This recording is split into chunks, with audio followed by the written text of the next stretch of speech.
This episode of Recording Studio Rockstars is brought to you by OWC, Spectra 1964, Sampley, Carl Tatz Design, and iZotope. In fact, you're hearing my voice right now through iZotope RX and Ozone, all recorded safely onto an OWC SSD. So get ready to rock. You know what always gets me mesmerized completely? It doesn't matter what shitty speaker you're using. If you play a great record, it always plays great. I don't know why I'm thinking about this, but take OK Computer by Radiohead. You know, you listen to that and it doesn't matter where you listen to it. It just sounds amazing. It doesn't matter if the curve is different because those speakers are shit or not. It just sounds great.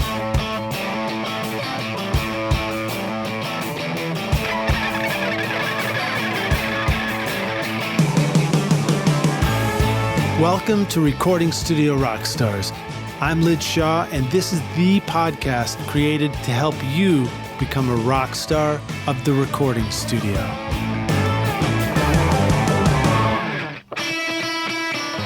If you are rocking a Mac Mini M1 in your studio, then you should definitely check out the new OWC Mini Stack STX Thunderbolt 4 certified storage and hub expansion solution. It's the perfect size to seamlessly stack with the Mac Mini and add storage and connectivity over Thunderbolt or USB. Whether you have the new or old Mac Mini, nothing stacks up in your studio quite like OWC. Find the new Mini Stack STX and all your storage needs at macsales.com/rockstars.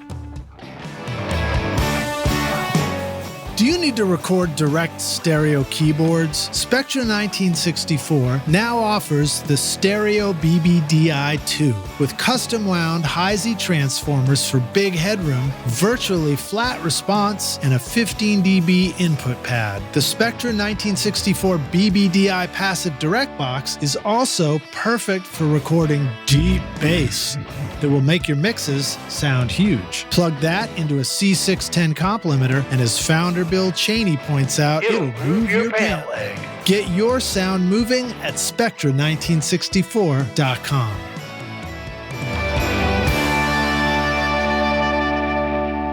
Hey Rockstars, it's your host Lid Shaw, and welcome to Recording Studio Rockstars, bringing you into the studio to learn from recording professionals so that you can make your best record ever and be a rock star of the studio yourself.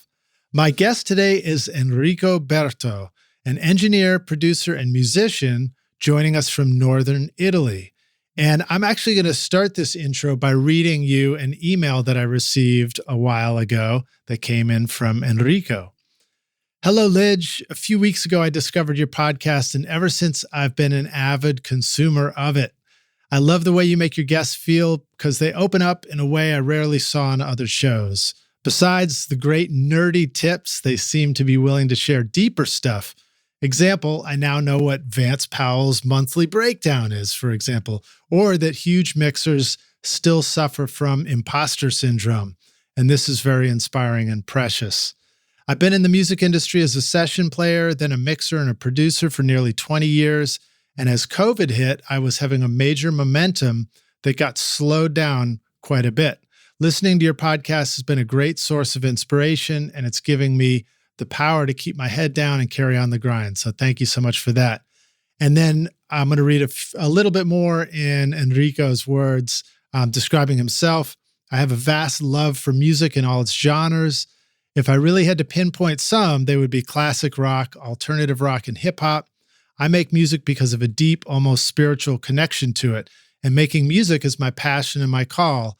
So I decided to turn it into my profession so that my whole life could revolve around it. I went to the university to study foreign languages and literature, but later attended the Musicians Institute in Los Angeles and a couple of Robert Fripp's guitar craft seminars. That's very cool. And then decided to give the music a serious go, so I started hustling, playing in bands, composed jingles for TV, taught guitar, recorded and mixed bands on a crappy laptop out of a moldy rehearsal space, you name it. Yeah. I was eager to get more, so I pushed further by moving to London and studying sound engineering at the SAE Institute. I then began session playing, touring, producing, and engineering full-time, all of it bouncing between UK and Italy. In 2008, I founded Mushroom Studio, a little production heaven hidden in the mountains of northern Italy, where other artists and I could cozy up and create. Enrico, I love this email that you sent. Thank you so much. And it's such a great description. Rockstars listening to Enrico's music playlist and checking out his work.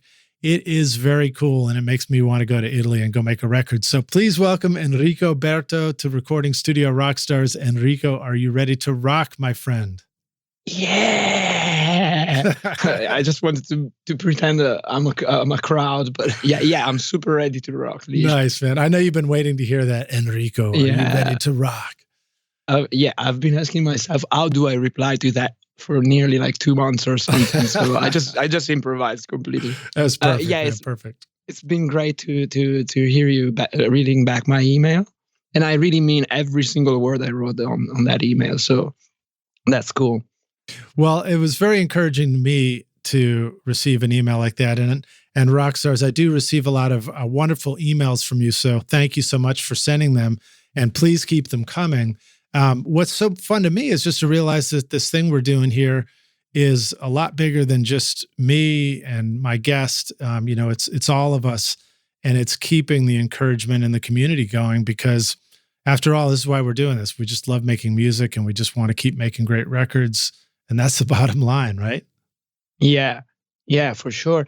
Well, it's one of the thoughts that sort of hit me during this pandemic time, which is, it's so weird, we're part of a bigger community, which is worldly community, and it's a digital community at the end of the day, because most of us, some of us at least, can travel here and there. And actually, like I work a lot in London. I work with people from the US. I mainly do it over, whatever sort of medium we have nowadays, be audio movers or stuff like that. So, but we are still a digital massive community. So I stumbled on your podcast, and as I told you, I sort of fell in love with it, and I felt part of something that is much bigger than what I actually step in, it's not my physical friends or collaborators. I feel like I slightly know your guests somehow, if you know what I mean. Yeah. Well, it's the same thing for me. I mean, I have been making records and music here in Nashville, which is already a fantastic community. But when I started the podcast and I began to meet people all across the country and all across the world, it got way more exciting for me. So to be able to talk to you and to realize that this music that you're making is happening right there in Italy, you're collaborating with people in England, in London. It's really exciting. It's just cool stuff. So tell us a little bit more about, actually, before you do it, let's stay on the topic of how the podcast has helped you. What I'm curious about is, you mentioned that with the past couple of years, you had to make some changes with your work and things like that. When is it that you find the time to listen to a podcast? Because this is a long one. Uh-huh. And so how is that most helpful for you? Like, what kind of timing works? Okay, well, I need to make a little parenthesis here. So I tend to talk a lot. So if I go that way, just stop me at a certain point, because I love to be like thorough and give a lot of cues when people ask me stuff, because it feels like part of a story, but whatever. Yeah. So the first deviation from your question would be that in the last couple of years during this pandemic time, I happened to find more time to actually listen to stuff, because it's so funny. Like, my ears are constantly, as yours, are constantly immersed in music, but that doesn't mean that you're actually listening to records and comparing other stuff. Is mainly I would be mixing someone, or I would be playing for someone. So after 10 hours doing that, I don't want to just sit there and listen to a record, probably, because it's late and I'm tired. Whereas if I were a carpenter, I could listen to other stuff, as the song says.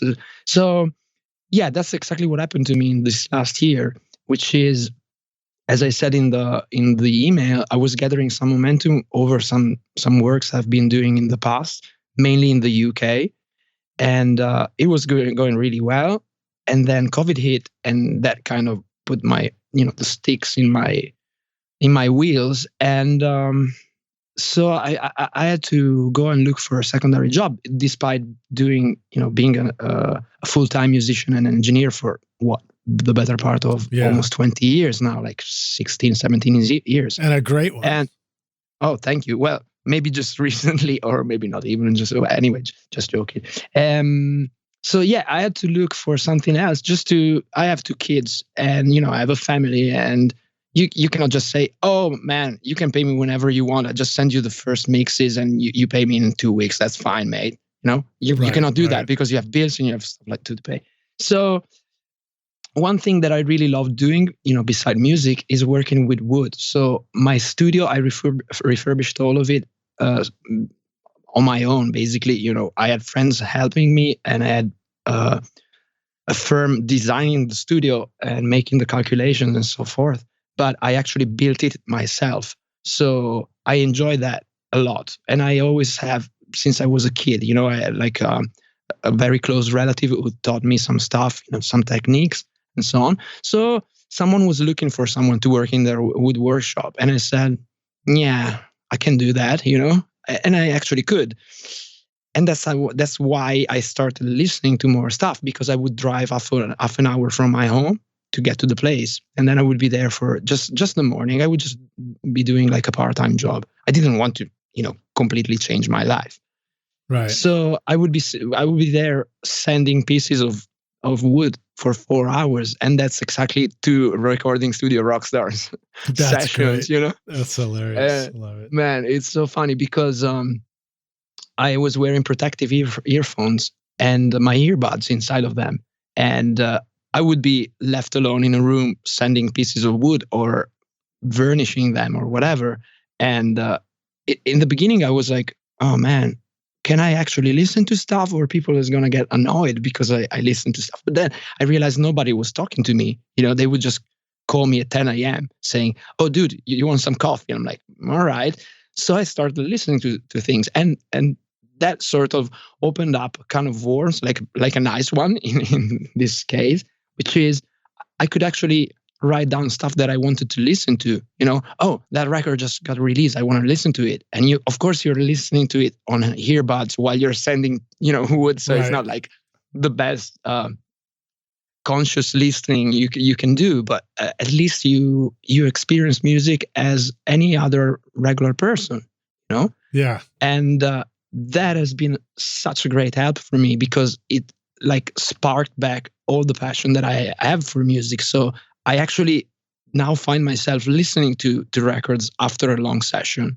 Yeah, just sit there. That's fascinating. It's like, if I hear you, you're describing that sometimes getting away from making records in the studio can open up the opportunity to get re-excited about making records in the studio, because you have the chance to just be a listener again. So if you're having to do something that is loud and you're wanting to listen at the same time, did you find any clever way to make it not too loud for your ears? Like, are you using in-ear monitors down at a low volume or something like that? Or you said you're using earmuffs plus earplugs or something like that? Yeah, that's the one. Earmuffs plus earbuds. So, oh, cool. So yeah, I tried to avoid massive volumes. Then I also try to avoid one ear. So if someone called me, I could actually pick up some stuff. So, of course you cannot listen to a record with just one ear, but you can definitely listen to a podcast, Yeah, so, that's brilliant, dude. So I have the same challenge. The time that I get to listen, even to my own podcast, is when I'm mowing the lawn. And I've tried to turn the earbuds up, and then I'm like, God, that is so loud. That's not a good idea. But I never thought about that. That's brilliant. So put on the big gun earmuffs, and then your earbuds will sit right inside and they'll still work. Oh yeah. Yeah. Well, I need to touch base on something that is really, paramount for me in the last years. I think, what was that? Maybe 4 years ago, I had like a potentially serious condition, which affected my left ear. So I had like this thing that, turned out it could be something really bad, but luckily it wasn't. But still, I lost a lot of hearing from the left ear. And I kind of got a little bit depressed because, it's so important for me. And now it turns out that, with a specific diet and a specific amount of water every day and so far and so forth, I actually gained back almost everything that I lost, Wow, that's But fantastic. Yeah, that's amazing. But at the end of the day, I'm not a robot. So, for example, I have to get rid of everything that has salt in it. Okay. And I'm a massive, I love food. I'm a foodie. So there's no way for me to actually give up some of the stuff. So I need to find a balance. Maybe I eat some of that stuff, and then I have to pay a toll because I hate it, and my ear gets a little bit fucked up again. So, and in that sort of situation, one very, very painful thing that came with this condition is that in the mid-range, like where the voice isn't, the intelligibility of the voice is, so between, I don't know, 1K and 3K, more or less, I have something that is so weird. It acts like my perception is not as it should be. It's so much more sensitive. Okay. So if you increase a step of volume, it's not a step of volume, it's like 10 steps of volume. So I reach the threshold of pain in that specific frequency range very, very quickly. So that's very funny, because when my kids scream, and it's just a kid screaming, so with my right ear, everything is fine. With my left one, I just, I want to cry and kill someone. Wow. Because it's so painful. So I started using ear protection so much more than I used to do before, So yeah, when I cut my grass in the garden, I just wear them, which I never did before, So I suggest you did the same. Well, I used to do that. I would wear earplugs, but it was those times when I wanted to be able to enjoy something else or listen to a podcast. And I had never thought about that, using the ear muffs over the top of that, the gun muffs. So that's great. And this is uncanny, because the guest just before you was a guest on the show, Jack Rubinacci, talking all about tinnitus and hearing challenges. So very cool to hear you talk about the importance of both using hearing protection as often as possible, but also that when you're faced with a challenge, there are solutions that include the right diet, getting enough sleep, exercise, things like that, and enough water. Well, it's a balance at the end of the day, because, well, I'm in my 40s. So the thing is, after a while, I think you have to pay a toll for what you've been doing. Like I'm a loud guitar player, so it must mean something at the end of the day. It's not possible that it's just just a coincidence that I had this thing. But at the same time, it's very related to the diet. So it's not the first thing that the doctor points out to you, So you have to do a little bit of research. And what I found is that maybe it's because my friends are more or less in my age. I have very younger friends, but also more or less, they're my age. So I have a lot of people who actually have troubles with their hearing, and we still, work. And to me, in the beginning, it was nightmare, dude, because when it started, let me tell you how it was. I completely lost the top end, so I wouldn't hear anything over 12K, okay? And then nothing in the bottom end. So maybe below 700 hertz. Wow. It was rolling off, and it was completely, no low end. So imagine listening like that. You have some phase issues going on. And I couldn't understand, because in the beginning, I didn't pin the fact that I was hearing in a weird way. I mean, I did, but not what was happening in terms of frequencies. And then everything that I could hear in the mid-range was distorting. Wow. Okay. Yeah. And that happened while I was mixing my first, like, let's say, serious record with a big artist. And I didn't know if I had to tell him or not, because, if you are working with someone who knows you, maybe you can take the chance and you say, well, your engineer is actually deaf, but if you're working with someone new who's, paying you nice money because they trust you, and you cannot just say that, Right. And it's some sort of a taboo, I think, because at the end of the day, like my right ear was fine. That was funny. Right. Well, the thing is, when we think about hearing, though, is I think we need to remember that we no matter where we are in life, we never hear everything. We hear a low frequency down to a certain amount. We hear high frequency up to a certain amount, and somebody else is going to hear differently anyway. Each of us because of the shape of our head and our ears all hear differently from each other. So inevitably, the physical ear is different for each person. And it's the way that our brains interpret it that really makes us, understand it as music, understand something as sounding good or bad or whatever. And I don't know. I mean, sure, if we feel like we need to communicate something that we feel like is a personal limitation, like, oh, I'm not feeling well today or something like that to a client, we can do that. But we don't, in the end, at the end of the day, they're just going to listen to what we create. And if they like it, they like it. If they don't, they don't. And it doesn't really matter whether our ears are the same. So I don't think we need to go too far to worry about that. I think we just need to do our best work. And when we find we have a limitation, we can turn to our friends for a second set of ears. I'll ask interns who are younger and hear more high frequencies, how's the top end sound to you? I couldn't agree more with you. And the point is, after the first moments where everything was so bad, no low end, no high end, everything distorted in the mid range, I was like, what? And then I managed to sort of find a balance and fix it a little bit. So now I'm just left with this thing in the mid range that can hurt me if it gets louder. And the silver lining here is that I learned to mix very, very soft, which I probably never done so far, Yeah. So I've been mixing really soft for 4 years now, and I wouldn't go back for the whole gold of the world, Well, your mixes sound great. So thanks, man. You're doing something right.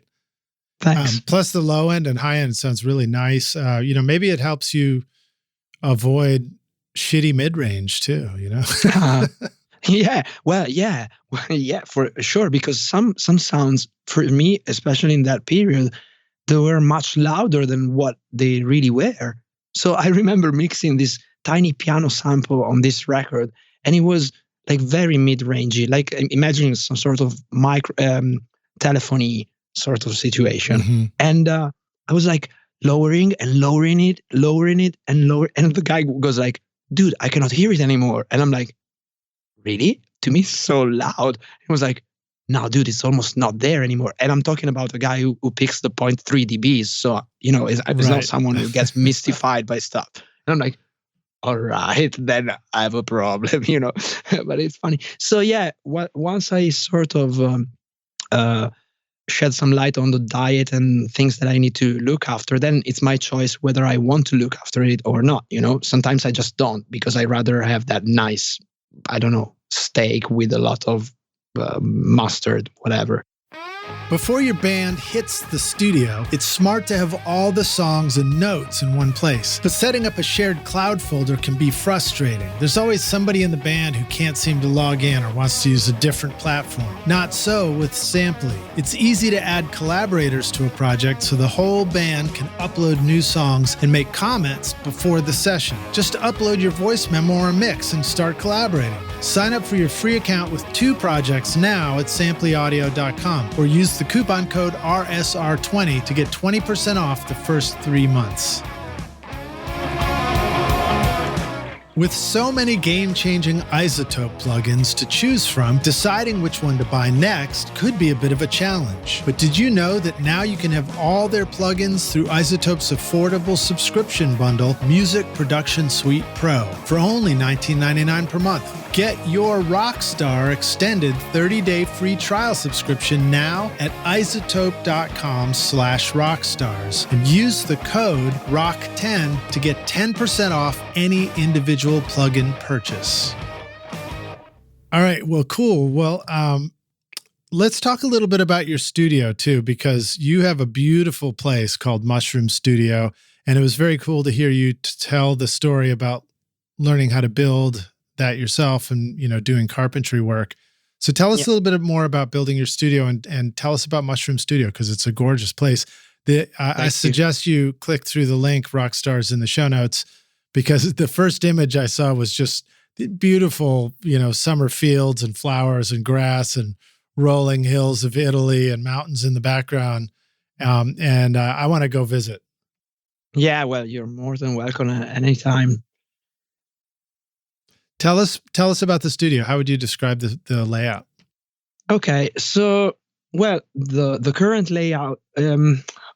Where do I start from? It's a very old house. It's a house that was built in 1850, and it was built in the middle of the woods, close to a creek that is just floating past.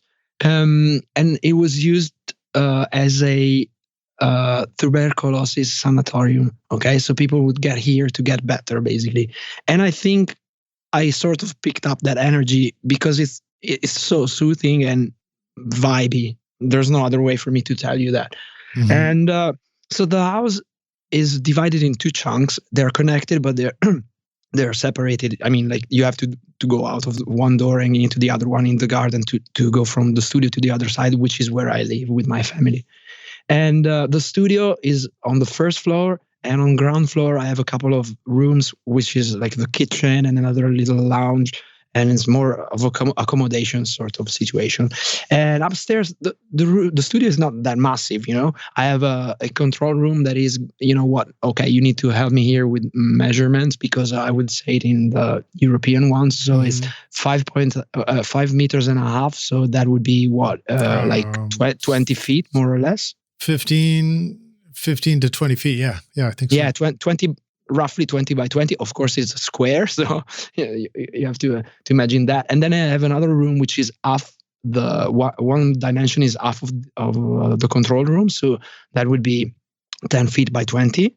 Okay, and I have a mezzanine on that one. So it used to be an old little attic, and I just cut part of the floor and open it, so it's more like a mezzanine onto the rest of the room. And then the two rooms are connected together by a very long corridor, which is 9 meters by 3. And so the first time that I moved in 2008, I just built the control room in the small room, and I used the big one as a tracking room, and the corridor just like a corridor, you know. And then I found myself, like in the last years, wanted to refurbish the studio, and I just wanted to get out from the little room because it was too small for me.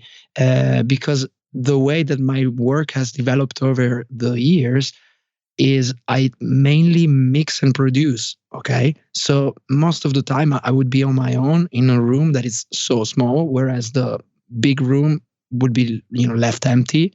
With my guitars in that, and it didn't make sense. And the person who designed the studio for me was a great friend of mine.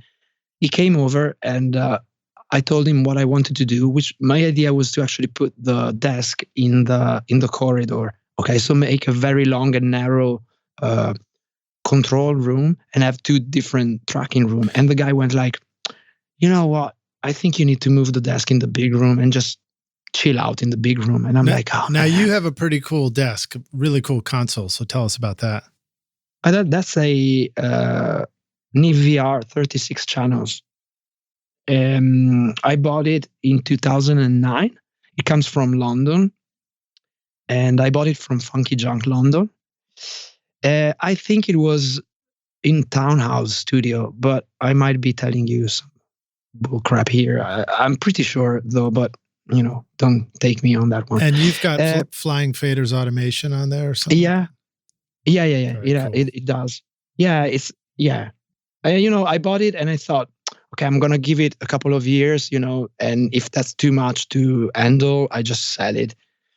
But it was okay. And then the hardest part to actually deal with was the power supply, because it was an old beast, like massive, I don't know, 16 unities, you know, rack. So it was really big and very consuming, and you had to leave it on all of the time because the spark, you know, the spike that when you turn it on, the spike was really hard, and plus, you know, the desk gets really hot and then gets really cold when you switch it off. So you didn't want to do that. And then a few years ago, I bought an atomic power supply from, you know, the very cool. It's your local brand, right? Is it from Nashville? Detroit. Oh, Detroit, right? Yeah. Anyway, I was super sad about him, but you know, Norman passed away a couple of years ago. It was really tragic. Anyway, you know, I bought that power supply, and man, I'm so happy about that because, well, first of all, I saved 60% of power supply consumption. Okay, so with the same work schedule, I just spare 60% of electricity. The noise floor is so much better, and it sounds more firm in a way. So I've been very happy about that power supply. I couldn't, suggest it more to people. It's so good. Now, does the atomic power supply also, is it quiet as far as the fan goes, or do you still want to put it in a machine room? You do want to put it in a machine room, which, by the way, is my kitchen just below the control room. So nice. The idea of my studio, it's very little technical in terms of studio design, okay? And everything is revolving around the vibe. So the way you have to, you have to feel great. When you're here, you just want to be, you feel great, you chill out, and you just want to make music. So yes, the power supply is in the kitchen because it's a very old house, and I don't have a specific room that I can, designate to actually get the power supply and make a little machine room, So for now, it's there, That's fine. And it's kind of noisy, but it's less noisy than the one that I had before. Actually, the power supply itself was almost silent. It had this little buzz like that. But then you had to add extra fans because it was so warm, so warm. And this one, it's very, very, very little warm. And it has a fan. It's okay. It's just like having, I don't know, like a noisy AC split in the room, right, so it's not like super loud. But well, what's some of the things that you've discovered about mixing on your Neve VR console? Have you ever? Do you find yourself doing a quick Pro Tools mix sometimes during a project, and then comparing it to a console mix later? Have you done that comparison to see what you think? I'm glad you should ask this, Lish, because it is a very nice and long story. Because of course I got it in 2009, so I would be 30 back then. Okay, and everything that comes with being young and naive. So I used the desk completely analog. My mixes would be completely on the desk. All the records that I had to do, I had to take notes and whatnot. Every single channel I have 32 converters, so I would, use 32 out of 36 channels on the desk. And I probably didn't really pay much attention to gain staging, and I think I overcooked my mixes a lot of times, and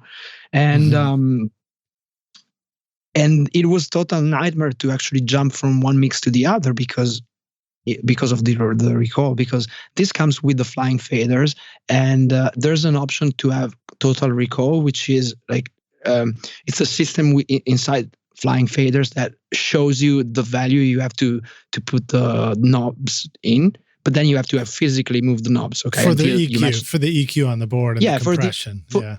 For all the knobs on the console, I think, if I don't remember. But anyway, mine doesn't have it, so I had to take notes and photos and stuff like that. So I went on like that for a long time, and then I started experimenting with hybrid setups.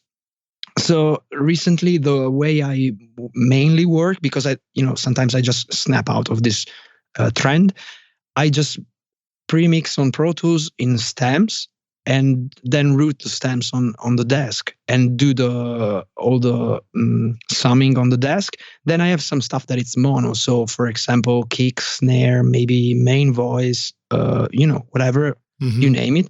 I have maybe 8 stereo faders set to stems, and then I have 4 mono faders that I can actually, send stuff in mono. So I worked out a template where I recreated the same routing in Pro Tools, and I can just flick with a mute button between the same mix on the desk or the same mix inside Pro Tools. Oh, cool, man. When are you going to make us a video? Oh, man. Yeah.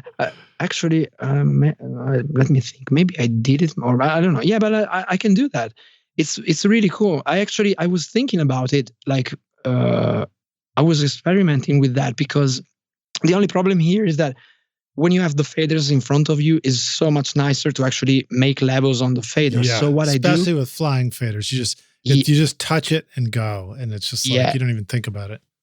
Yeah, exactly. So all the vibe that you have when you do the levels on with your hands, it's so much better. All the automation is so much better. So I end up never having faders on Unity, which was the original intent. Because if you want to, compare between digital and analog mix, you need to stay at Unity and just flick between one domain and the other one. But then as soon as you start moving the faders, that's where you're actually having more fun and getting more advantages from the console.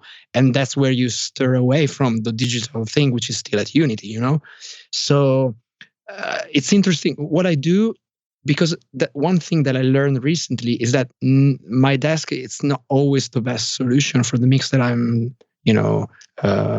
dealing with. Especially if I've been tracking on my desk. So if I've been tracking on my desk and the music already has that sort of vibe and flavor, if I go again into the desk, maybe it's too much. So it depends on what I'm doing. For example, if it's a rock track, probably even going twice through the desk, it's really good. Whereas if it's something more transient-y and let's say hip hop a little bit more, maybe like digital, it's cleaner and it actually helps me retain some intelligibility, It doesn't saturate or give that harmonic distortion, which can be too much sometimes, Now, what about the bass in the low end? Do you ever find yourself doing hip hop where you're trying to get that super bass in the 808, and then you've discovered that in the box in Pro Tools it's easier to get that, or in the mixer it's easier to get the low end? The flavor of the low end, it's like I would say fairly often better on the desk, whereas the definition might be better on digital sometimes, because it's such an massive amount of low end that the console and then it also depends on the level you keep your faders, So if you mix low level with the faders, maybe you get away with something more clean. But the point is that you have to compete with a rough mix that maybe is super, insanely limited and digital. And it's like maybe it has less of a sonic vibe, but it has a punch that you cannot even dream about, And you go like, maybe I have to switch off the desk on this one. So I think having the option for me has been so good recently. And I have to give some kudos to another guest you had on the podcast, which was Mark Daniel Nelson. Yes, Mark Daniel Nelson, yeah. So he's doing the same thing. I think I believe he has a Sigma, SSL Sigma, and he flips from the Sigma to the digital routing on Pro Tools. And I saw him doing that after I came up with my idea and was like, dude, that's what I do. That's amazing. It's like, clearly you're so much better than me, but we do the same thing and I'm so happy. I'm like, ooh, a bit cocky, That's great. That's a good story. Yeah, that was fun. The first time I heard a Carl Tatz Phantom Focus mix room featuring the PFM HD1000 master reference monitors, I was blown away. It was like listening to 3D holographic audio where I could reach out and touch the instruments with rock solid bass down to 20 hertz. It was awesome. And now I've got one of my very own at the Toy Box Studio in East Nashville. What's amazing is that the Phantom Focus system can be implemented in your existing control room too, or even your bedroom studio, giving you world-class sound. Go see how cool your studio could look and sound at phantomfocus.com. This show is sponsored by Recording Studio Rockstars Academy, where you can go to take your recording, mixing, and mastering to the next level. And you can start right now with my free Introduction to Mixing course, Mix Master Bundle. This course will show you how to get pro-sounding mixes from your home studio with free and stock plugins in Pro Tools. And the best part is that these mixing techniques will work for you in any DAW, whether you're in Logic, Cubase, PreSonus Studio One, Reaper, or anything you can think of. Are you ready to make your best record ever? Then go to mixmasterbundle.com to get started for free now, or look for the clickable link in the show notes of this episode. Yeah, I'm looking at the SSL Sigma. I've been looking at that recently. So Rockstars, this is one of the first podcasts I've done since I made a big transition in my studio, and I actually moved out my famous MCI console. And I'm making a transition. So, and I'm going with an Argosy desk, which is beautiful. God, it's gorgeous. It's all mahogany. And and then I'm going to just sort of do a hybrid setup. So I'm about to explore all that stuff and, try and find out what I can use to get back some of that cool sound of the console, but have that flexibility and power of Pro Tools. So it's very cool to hear you telling these stories and talking about that. Well, I thank you. I have something that I can share because I'm also trying to see where the borders between analog and digitals are. So I came up with this other idea, which is, okay, maybe I get stems or separate tracks from people, and they want me to work on their music. And sometimes I'm not really making a mix. I'm just trying to go for a vibe. So I scatter everything on the desk as much as possible, and I do all the EQs and compression and using my outboard and so far and so forth, and then I print everything back like as a separate thing. Mm-hmm. In that case, I it's like I've been recording the things. It's not like I'm processing someone else's files and they are maybe a little bit without life. So I just run them through the desk and I just do everything that I want to. And then I go back to Pro Tools. At that point, maybe I don't need to go back to the desk for the sum and then, for the summing. So that, I'm trying to do that over a couple of remixes that I'm involved now. And it's working really nicely. So you have also less pressure on yourself when you work analog, because you go like, oh, I can be extreme because maybe if I don't get it right 100%, I then, file it and shape it up even better just digitally. So when you make the curve for a bass, for example, and you go like, oh, maybe I can, do some stuff to it and make it sound vibey, then it's a little bit too much and you have to carve it out with the digital EQ. That's super good, because for carving, I think the digital EQ is unbeatable. Yeah. Now, how hard is it to recapture an analog mix back into Pro Tools? Do you take things as smaller stems, like all the drums are mixed down to just a kick and a snare and a stereo pair? Or do you actually recapture each individual track on the console back in as a single track in Pro Tools?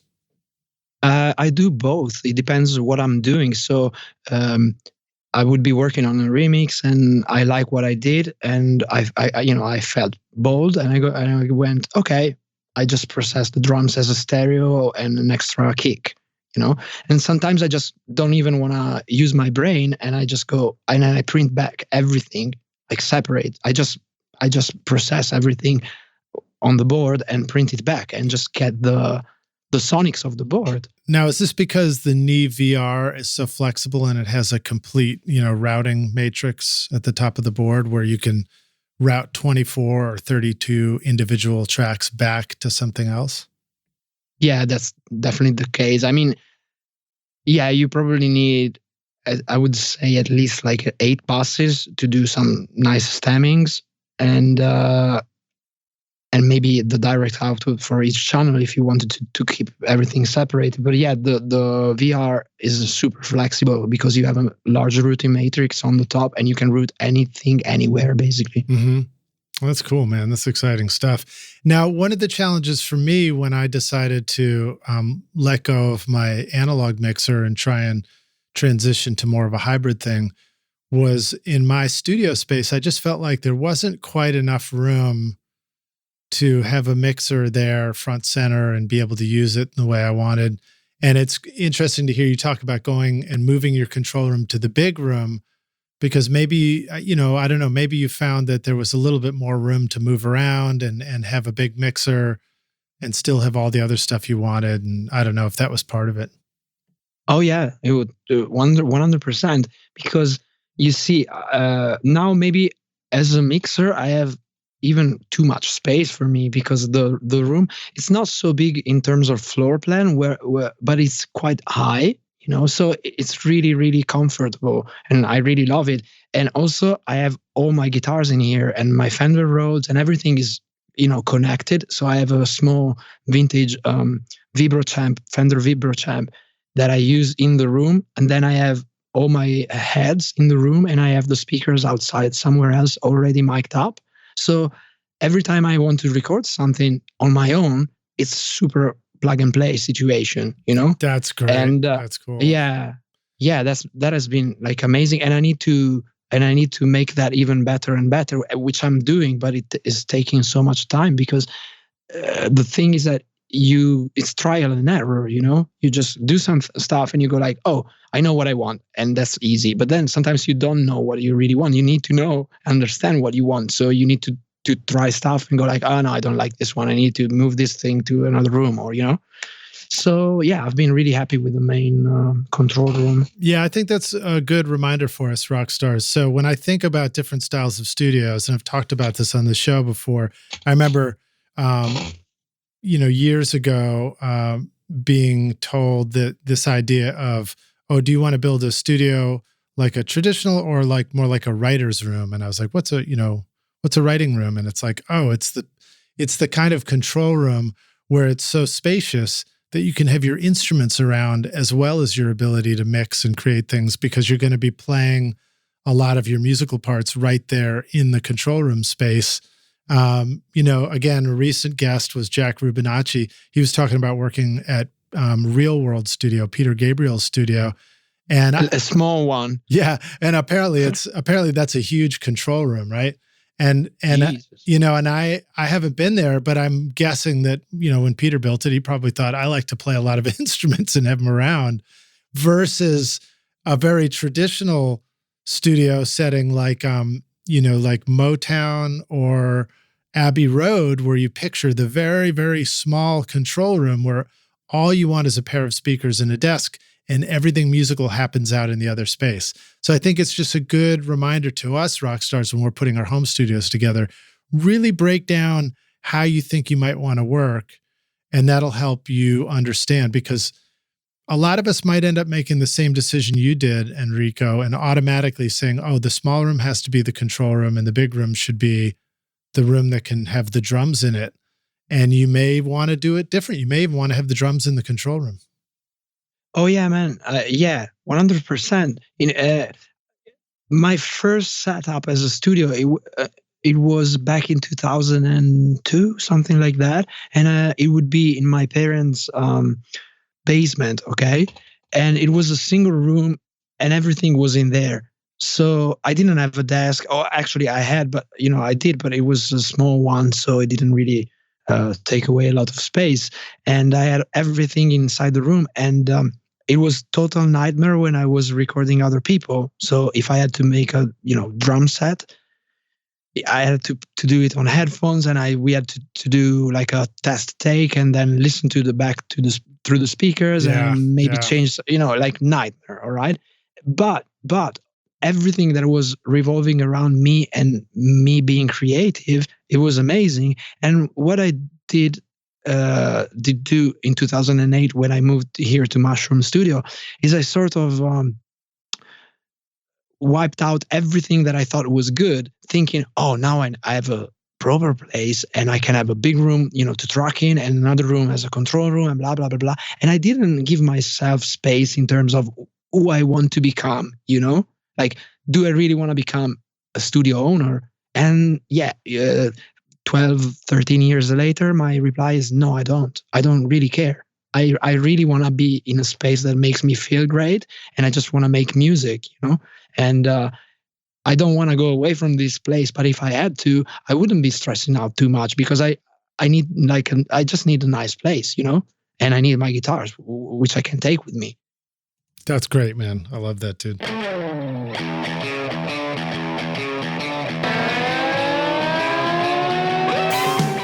Look, I love using iZotope plugins for my music and podcast productions. In fact, you're hearing Ozone and RX on my voice in this podcast episode. And now you can get access to all the iZotope plugins through the subscription bundle. For only $19.99 per month, Music Production Suite Pro is designed for the serious recording, mixing, and mastering engineer, putting the finishing touches on music, film, and podcasts with fully pro versions of Ozone, RX, Neutron, Nectar, Neoverb, tonal balance control, visual mixer, and more, including free plugin updates. And just for you rock stars, get an extended 30-day free trial subscription at iZotope.com/rockstars and use the code ROCK10 to get 10% off any individual plugin purchase. Coupon not valid for subscription.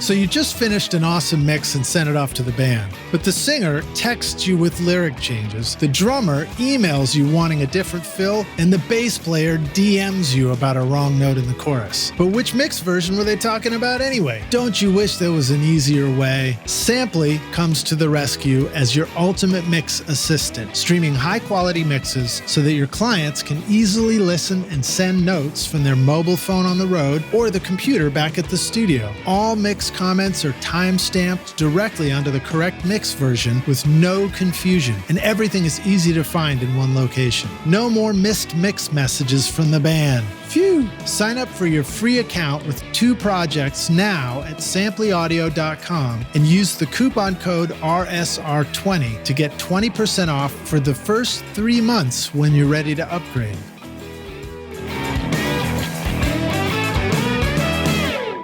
Hey, Rockstars, we're back now for the jam session. My guest today is Enrico Berto, joining us from Mushroom Studio in Italy. Enrico, are you ready to jam? Yes, I am. All right, dude. So, again, you're in such a beautiful location there. What's the name of the little town that I saw in the picture? I mean, it's just looks like something straight out of a movie. And I think if I was working at your studio, I would be at risk of wanting to take a break all the time to go. Yeah. I want to go like sit in a cafe outside and have an espresso, you know? Yeah. Well, the council is called Frisanco. And then you have different sort of hamlets around where I live. Like we have 2 or 3 very tiny places that you can go to. And it's in the middle of the woods. So yeah, you need to sort of love that vibe, otherwise it's a little bit too extreme. You know, it's the whole little town is maybe 800 people, so very small. And then you can drive five minutes away and there's a little bit of a bigger town which is 20,000 people maybe. And then in half an hour we have one of the main cities of our region, which is not that big, but you know, it is what it is. It is 80,000 people, something like that. So yeah, I decided to. Well, first of all, my family is here. All my relatives are here, and one passion I have beside music is mountains. So you know, I hike, I climb, and I really couldn't live away from a mountain range. So you know, I've been living in London, and I would be in London maybe every other week before pandemic hit. So my balance works really well when I actually travel and I can spend time in a massive place and then just be here in the woods. Whereas if I stay here in the woods, alone in the woods, I turn into Jack Nicholson in The Shining. You know, that's great, man. Good analogy. But that's how it is. Yeah. I think my wife gets scared sometimes. No, I was going to say you have kids, you have family there as well, right?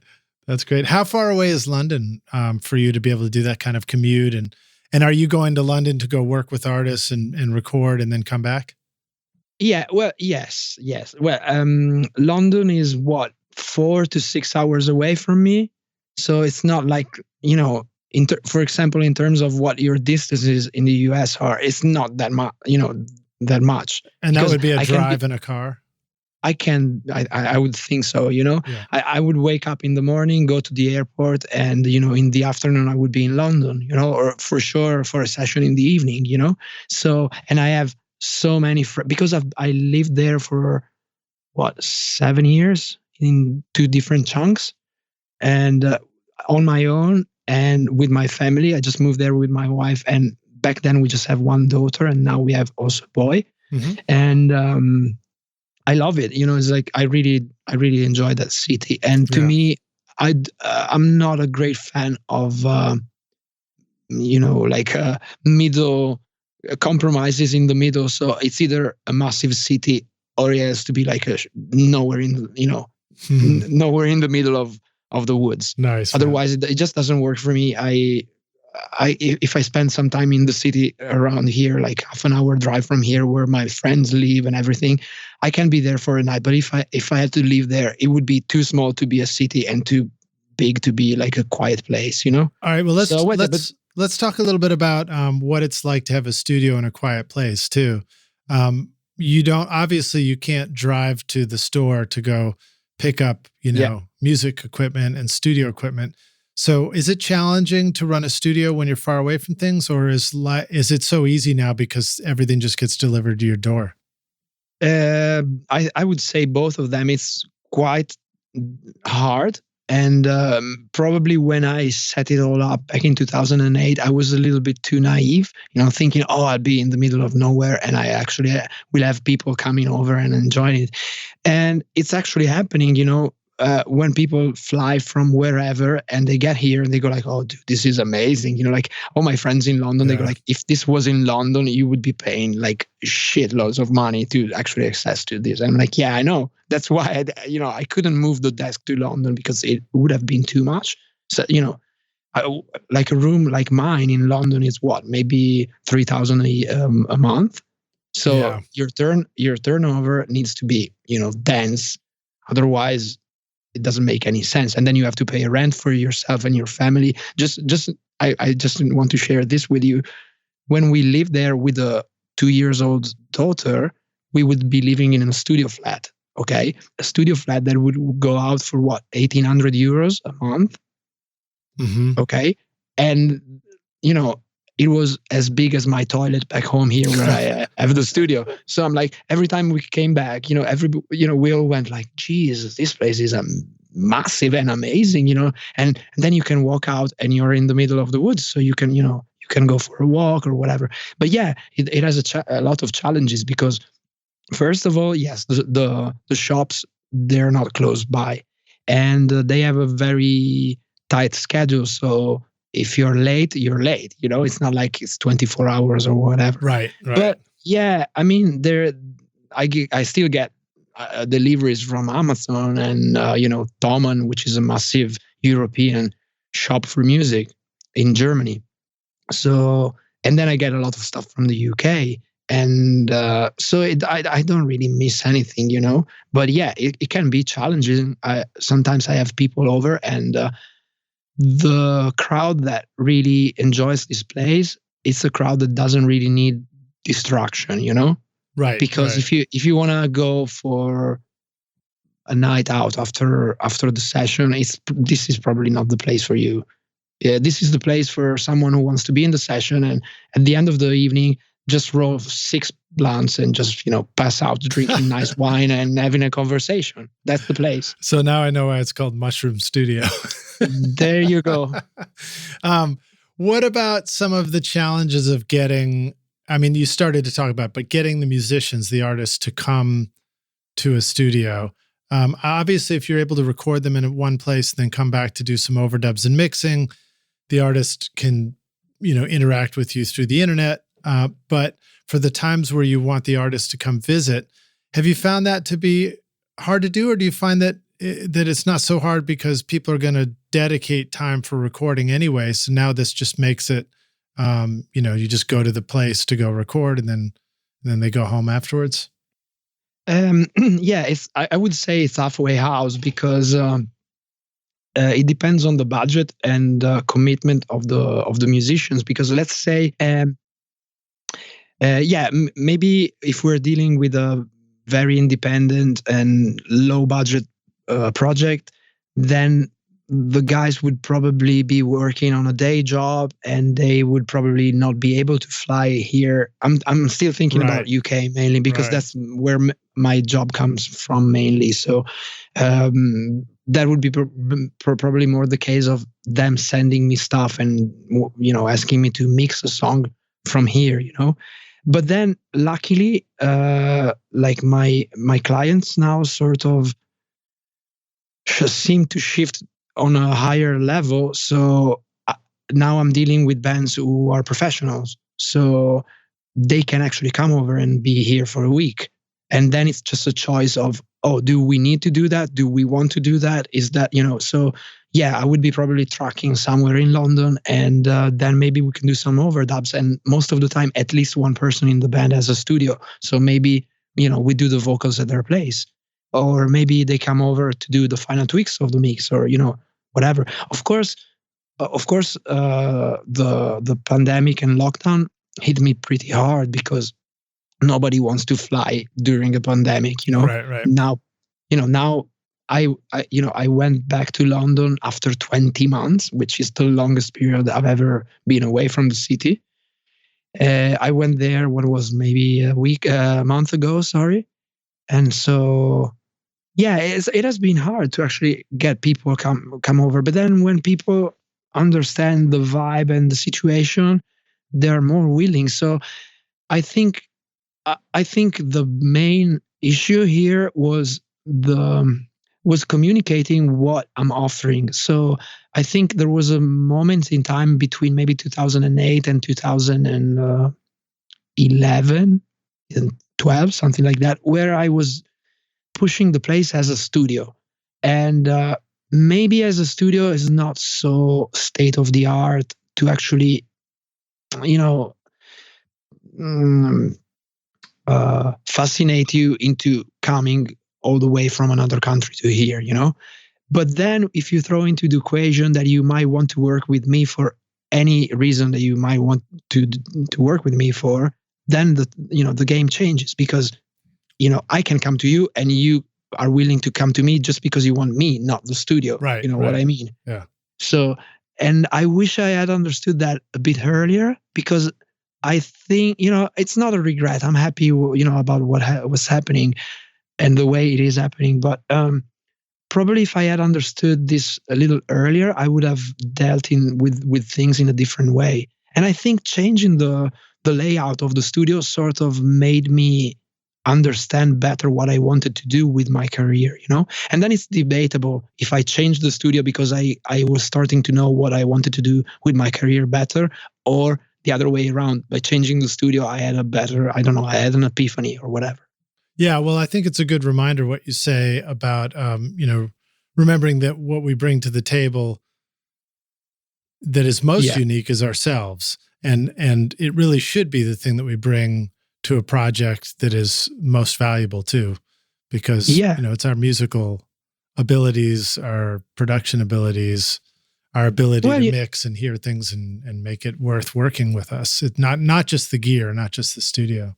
Yeah, sure. Well, you know, the famous, it's not the gear, it's the ear sort of quote or whatever. I think at the end of the day, flexing over what, you know, gear I have, the location you know, whatever, it's a little bit pointless, because at the end of the day, the most important thing that we can bring to the table is our taste, you know? Yeah. And then that gets developed over time and with sacrifice and with the experiencing thing and being open to things, you know, because that's what it takes. And someone is faster and maybe has more talent. Someone is slower or has a smaller talent that needs more cultivation, you know?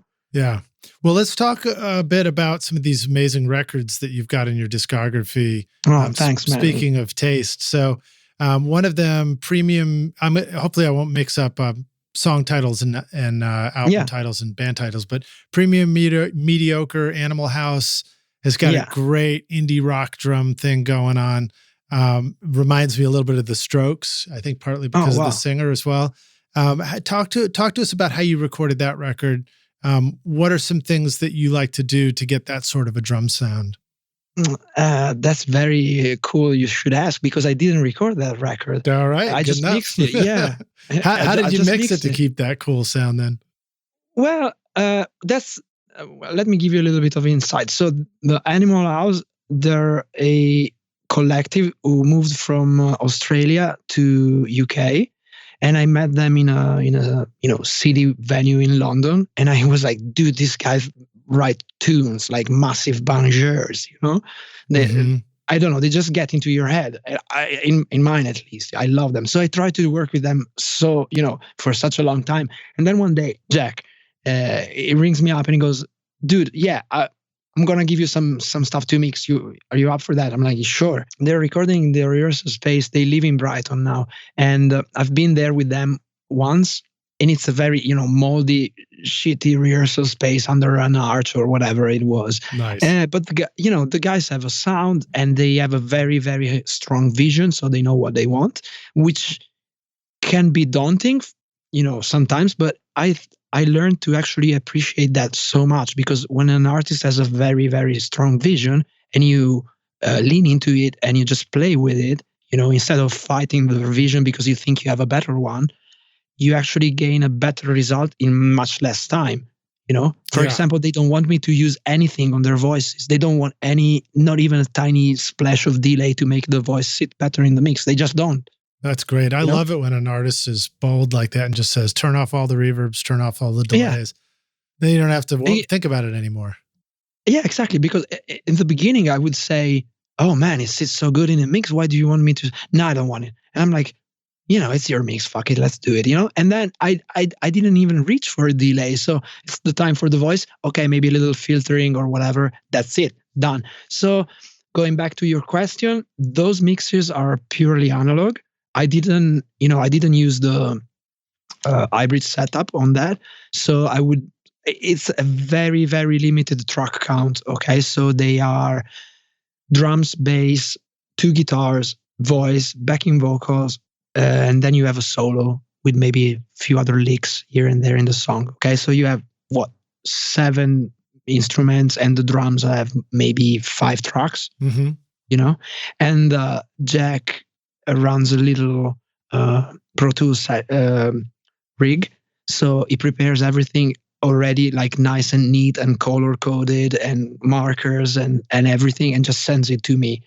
And I receive it, and I just need to route it in my favorite way on the desk and just crack on. So I don't know, maybe it takes me a couple of hours to mix a song because it's so simple and they know what they want. And so in that case, I'm pretty sure I used parallel compression on the drums.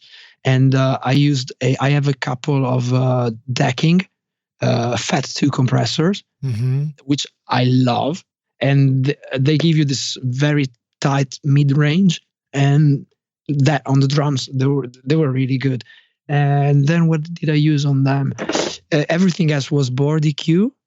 And I don't really think I did a lot on the master bass, because it was a moment where I was sort of shy on the master bass, okay?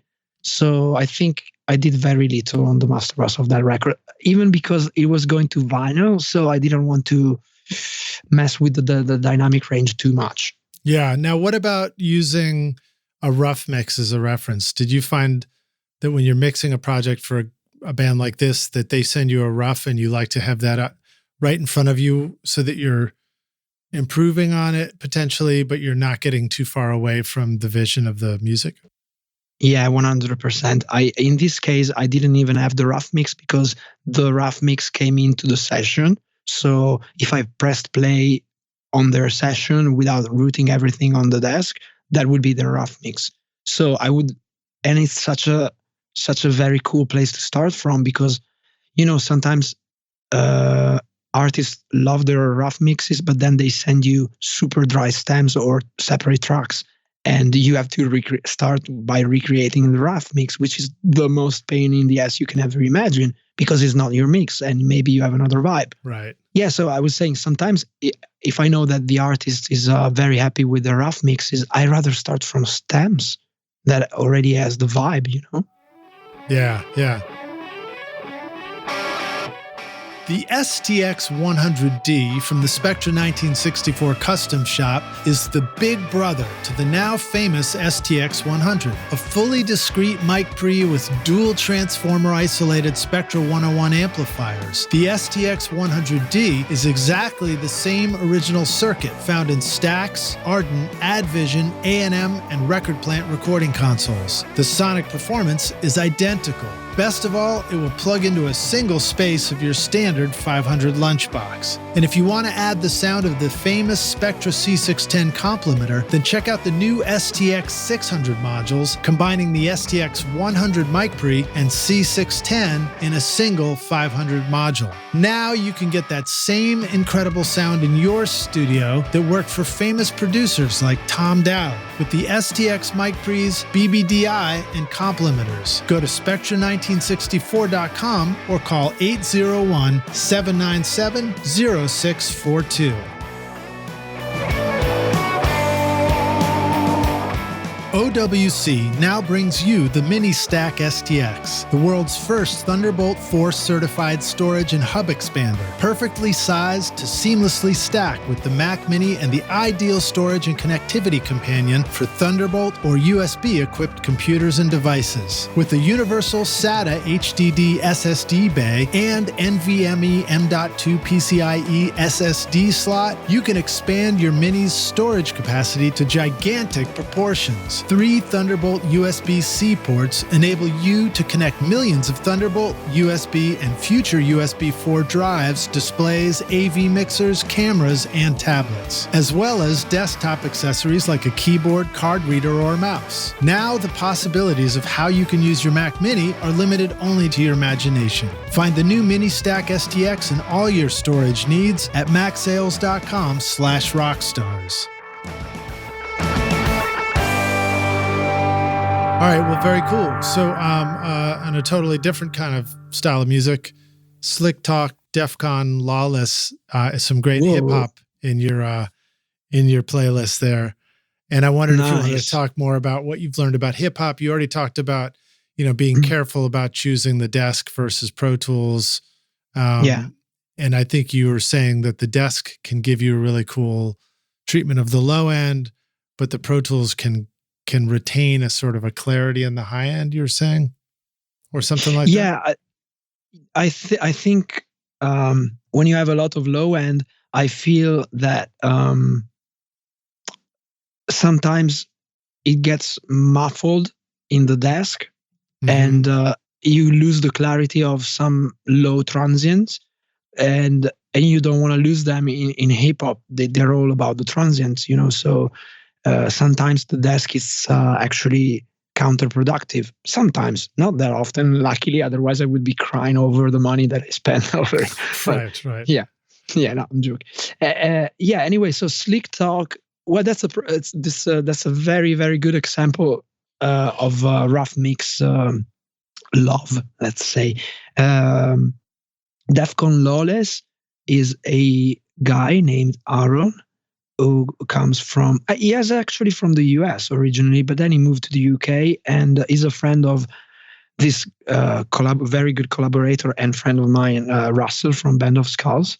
And they did some stuff together, and we met over other journeys that we did together, and we decided to mix this stuff together. But Russ made everything with Aaron and Emma, his collaborator from Band of Skulls, at his studio, and he was happy with the rough mixes. He just wanted more knock and more, definition or whatever. But I asked him stems, and I just tried to get as much punch as I could without steering away too much from the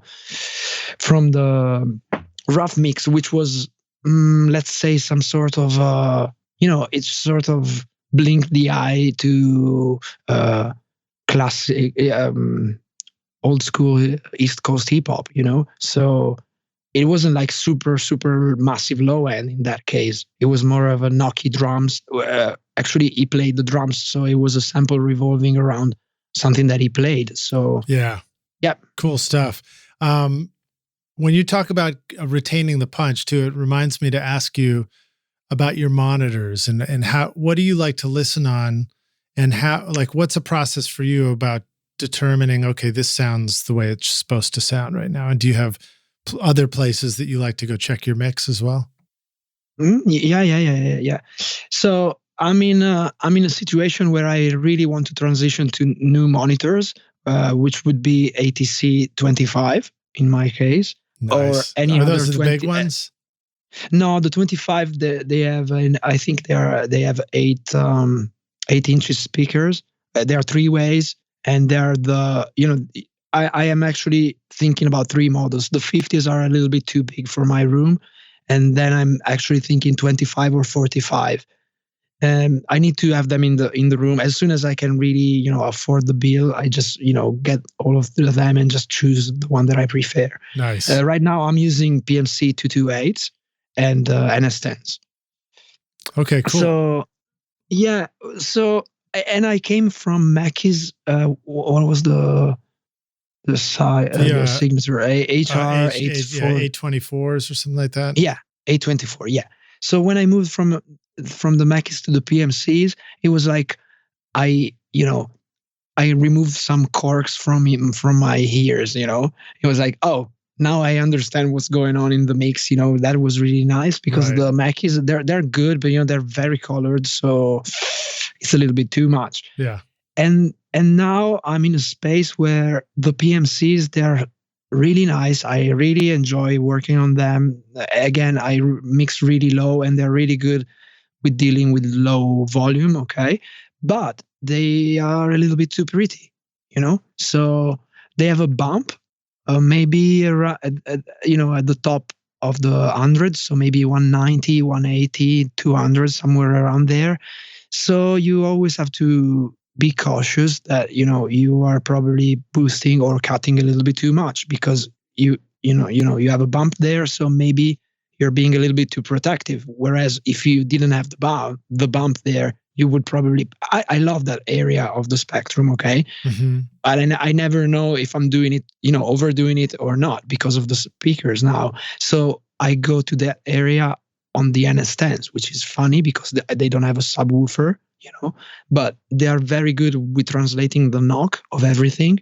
So I would probably work on the low end on the big speakers, but then when I would be happy with it, or starting to be happy with it, I would move to the small NS10s because once you make them knock in the way that you like, that the knock is actually there.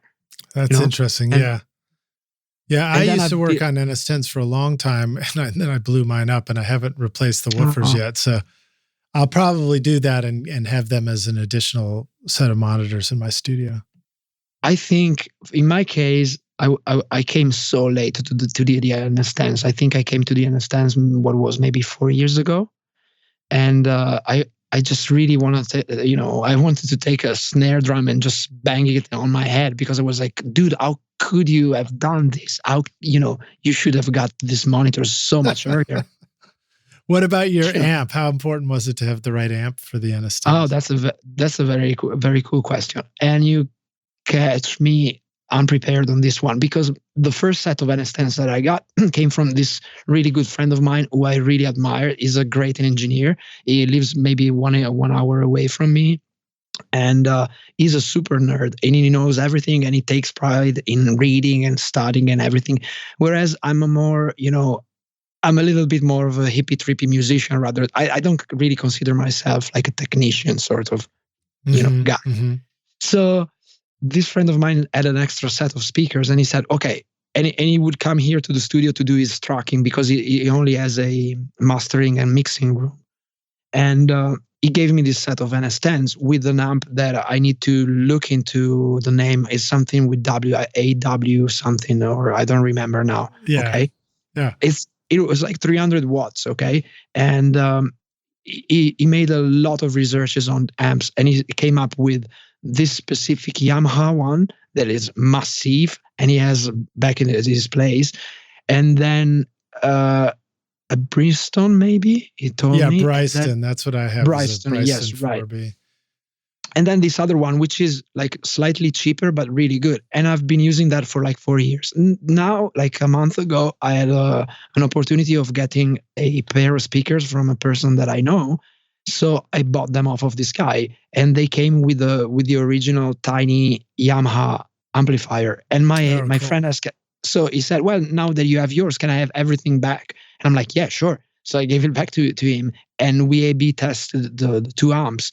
And I was blown away because the one that I have now is 100 watts. And it's so, it doesn't drive the speakers in the way that the other amp did. Yeah. And the tone it's the same, but I don't know, there's something about the presence and again, the knock that is a little bit different. So I really want to get the other amp as soon as possible, which I think I found a Unity on Reverb, but I couldn't buy it straight away. So I'm just waiting basically. But yeah, that's going to happen sooner or later. But well, it's a good lesson for us just to remember that, the amp that you choose to go with a pair of passive speakers makes a big difference. And you do need to be aware of that, Yeah. Hopefully the one that you've got, even if it doesn't have lots of power, maybe it gives you some insights though into getting the mix right anyway, just because sometimes I feel like the stuff that we use that has limitations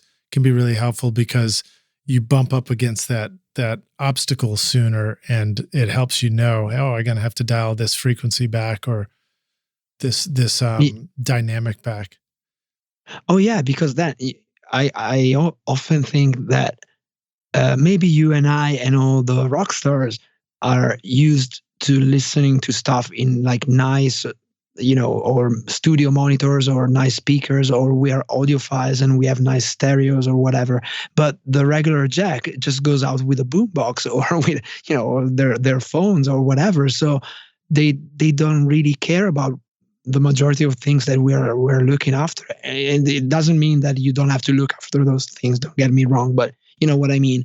So it's also good to actually listen to your music through other sets of shitty speakers. Big time. I have a nice array of that, So I have this.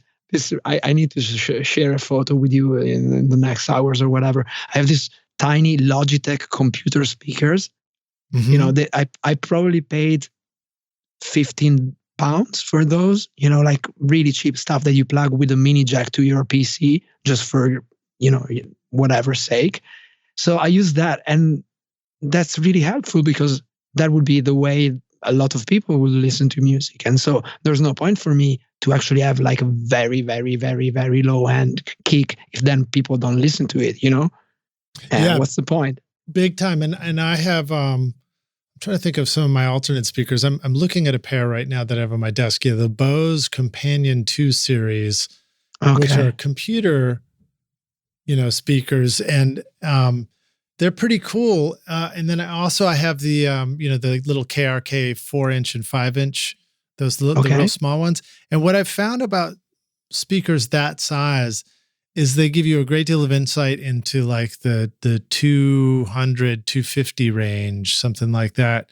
And I remember doing some early mixes on that with an upright bass, and it just sounded too, honky in the low mids. And so or woofy, so then I really scooped it and I carved it on those speakers. And that ended up being one of my favorite mixes years ago. I was like, whoa, I really nailed it by checking my mix on these small speakers and making sure that it sort of somehow sounded huge on the small speakers. So I think that's good advice from you, is just, being able to get familiar with a pair of something like the Logitechs or anything small like that. Yeah, totally. What always gets me mesmerized completely is that when you play, it doesn't matter what shitty speaker you're using. If you play a great record, it always plays great. Right. I don't know. I don't know why I'm thinking about this, but take OK Computer by Radiohead, That's a pretty good record. Yeah, right. And you listen to that, and it doesn't matter where you listen to it. It just sounds amazing. It doesn't matter if the curve is different because those speakers are shit or not. It just sounds great. Yeah. And how comes my mixes don't do the same? They don't have the same result, and you go like, oh no, give me back my snare. I want to just punch my face with a snare again. So yeah, I mean, well, this goes, taps into the fact that there's a lot of self-consciousness when you listen to your mixes anywhere, because you go like, oh man, I made a mistake there. And today I was discussing about this idea of being self-conscious with a friend of mine. And he was like, dude, you know what? Being self-conscious is it's a great suggestion from yourself about, how to get better. Because when you think, Right. oh, this mix sounds shit, I'm really the worst mixer, which I always think at maybe 2 hours into a mix, I always think that. I go like, this is shit, man. What am I doing? Right. And then it turns out that I need to just keep at it and just focus on what I don't like, and I would fix it, most of the time. And so that's a very good idea that this friend of mine gave me today. It's like, oh, it's just being self-conscious is just a suggestion from yourself. I'm like, oh, that's nice. Yeah. Well, I mean, when you talk about listening to something that we've done and it's hard to enjoy it sometimes, it's because we're still, if it's recent, we're still thinking of something to change. Our brain is programmed to look for something to adjust and change and make different. And that's what's so fun about getting away from a project for long enough. I remember I used to think, I needed about 6 months or something like that. And then you have that moment where you put in a CD back in the day, or, you listen to a record in the car or something, and you've forgotten about everything, and you get to rediscover it. And it makes it exciting. You're just like, you forget all the stuff you wanted to change and you just enjoy the music. Oh, that's really nice. But don't you think that, for example, for me, when I listen to something, especially something that is very old, something that I made 10 years ago, I cannot relate to the mistakes in the same way. Like if I listen in 6 months, I go like, as you said, oh, I wish I hadn't compressed the voice that much, or whatever. Right. But then if you listen back to it in 10 years, I don't know if you have a similar thing, and please let me know. It's like I listen to it and I go like, oh, I was after this sort of sonic idea, and I think I nailed 70% or 80%, because back then I didn't have this, I wasn't so experienced, and I didn't have a lot of, how can you say, control over what I was doing. I thought I had, but I really didn't. And now that I see it, I see the mistakes for what they are, Yeah. And this makes me think, oh, but I really have a very nice feeling of silver lining, thinking, yeah, the mistakes are there. I could have done better, and now I would probably do it better. I would do it in a different way. But the vision, it's there, and I need to be respectful of that vision, because the vision is what drives everything. Absolutely. The Toy Box Studio, aka Recording Studio Rockstar's headquarters, is proud to announce that it is now an official Phantom Focus mix room designed by Carl Tatz. Yay!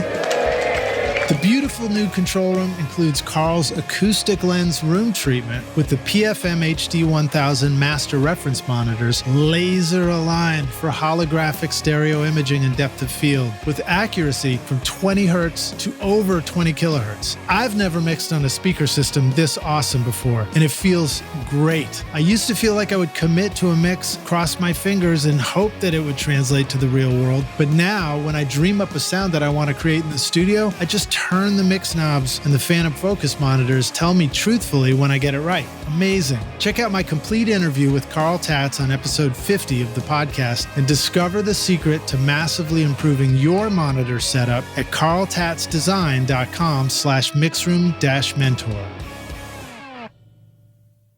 So here's another record that you did with the band of Skulls, which they make a lot of appearances in your discography. Very cool stuff that they're doing. And Rockstar's a reminder that scroll down through the show notes and you're going to find a link to Enrico's Spotify playlist and discography. We may have some YouTube stuff there too. And the website, you can go check out Mushroom Studios.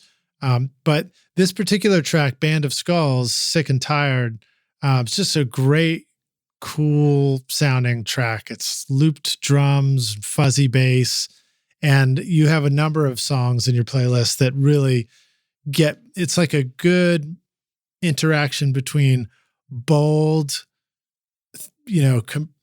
sounds and synths and programs and loops, stuff that Pro Tools makes possible, and just bold rock and roll of a band playing together, which, a band makes possible. So tell us a little bit more about creating that sound, and just some of your favorite ways to interact between the world of Pro Tools and editing and a rock band. Oh man, first of all, thank you for this, because it makes me really proud. And so that track, it's actually a collaboration between my band with, it's not really a band. It's a project that I have with a friend of mine in the UK. So it's just two people, okay?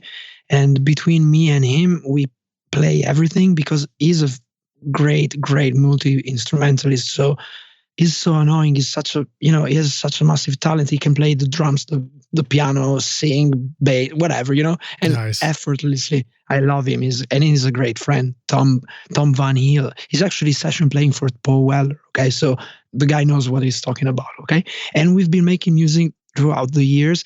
He was in a band that I met in London. In another city club, again, and then we developed into just jamming together, basically, after trying to make a record with this old band that it's called Monrose. Is on the same playlist as well.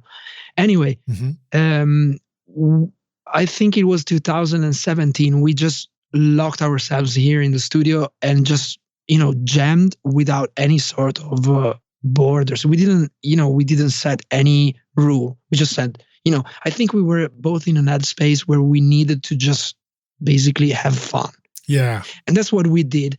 And Sick and Tired, it's a jam that came out of that session. And he was playing the drums, and I would be playing my guitar through one of my most beloved pieces of gear, which is my Korg MS. Oh, I always get it wrong. MS-20, the synthesizer. Oh, that's you can actually...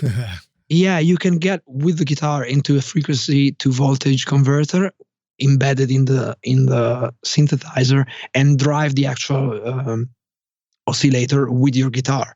So it's so weird, because you're playing the synth and it's actually the synth sound, but everything that has to do with how you pick your string, if you bend it, whatever, it's guitar. Wow. So it gives you and it's one of my favorite tools. What's the box that does that? So the MS-20 has, like a gate trigger input and control voltage and stuff like that. But you probably need another box that converts the guitar into that. No. It's everything is inside of the MS-20. Really?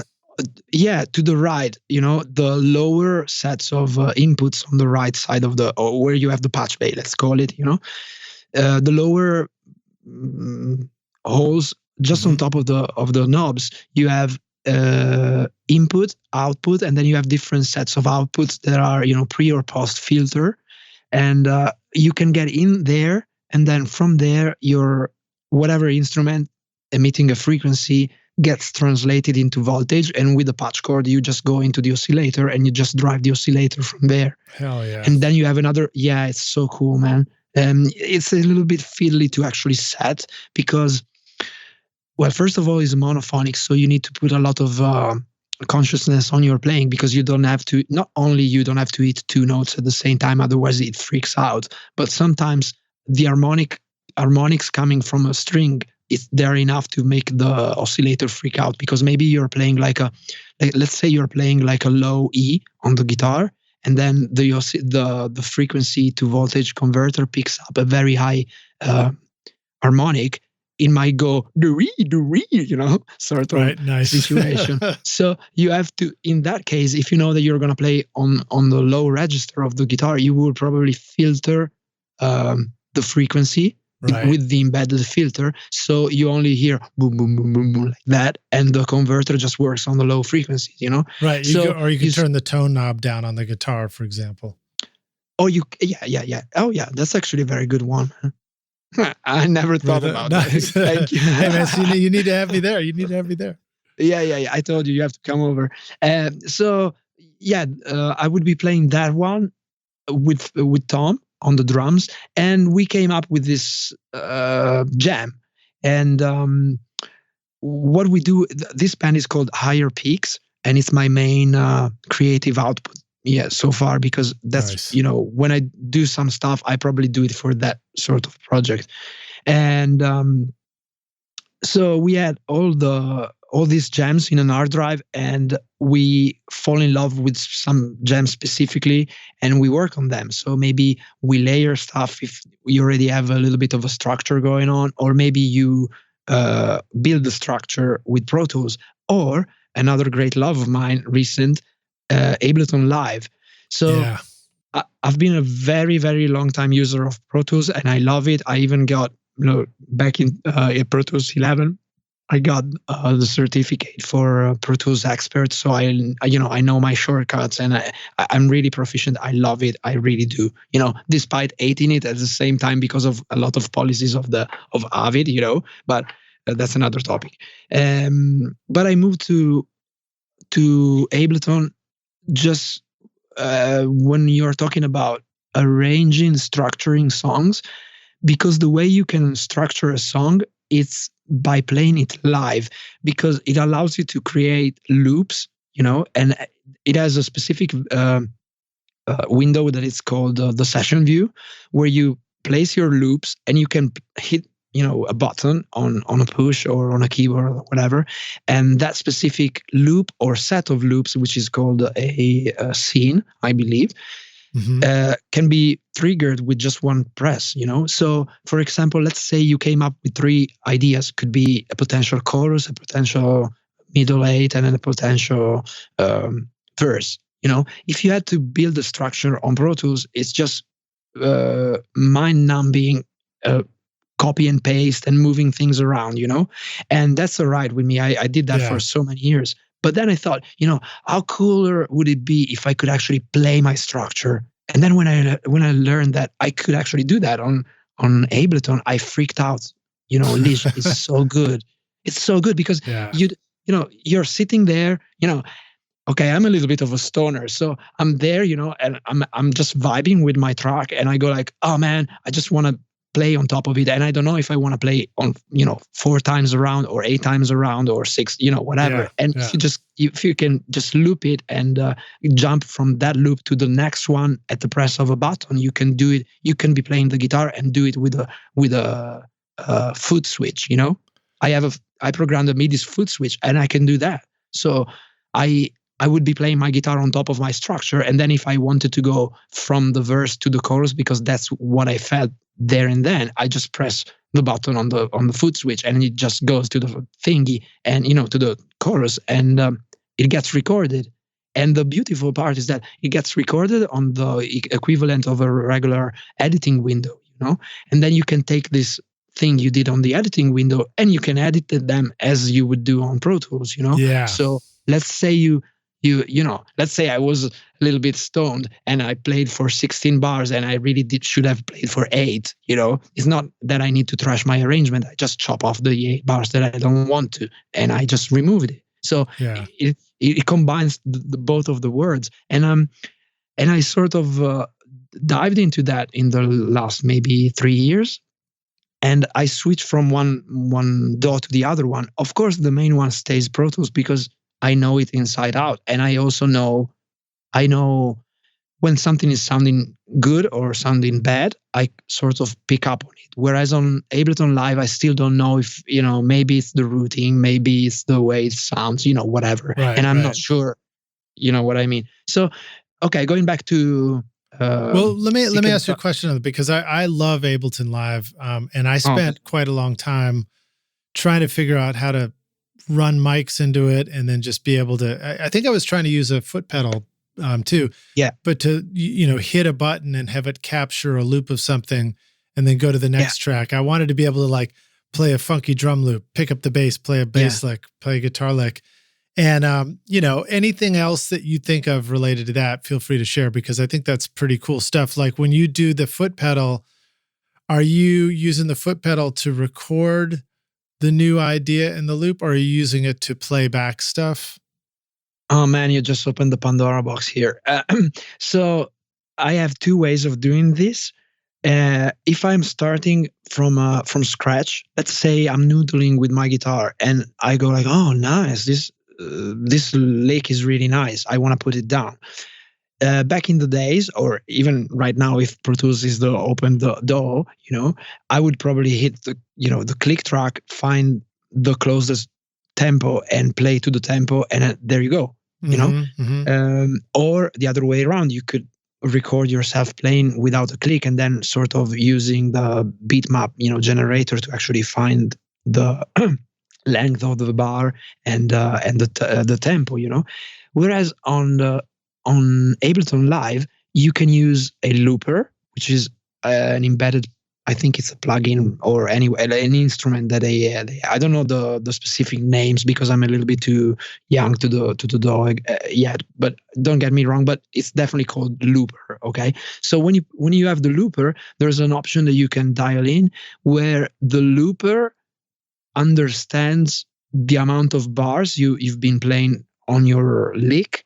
And by dividing your lick into the bars, it gives you the timing and automatically sets the timer to the rest of the session. So imagine like a regular looper pedal, like the bosses or whatever. Yeah. You just press loop and you start looping, and then you press again and it stops recording and it starts playing back, right? And this specific setting on Ableton Live does exactly the same, but then it started the session view with the tempo coming from your recording. That's great. That's brilliant. I don't even think it used to do that at the very beginning. So I think that's a feature that got added, which I'm glad to hear about, because that's the thing. When you're creating, you just don't want to have to turn on your engineer brain when you want to use your music brain, And it's good to hear you remind us that it's okay to live in both worlds. You can use something like Ableton Live for your creating, and then when you're ready to become your engineer, you just move it over to Pro Tools and start working there where you're familiar with things.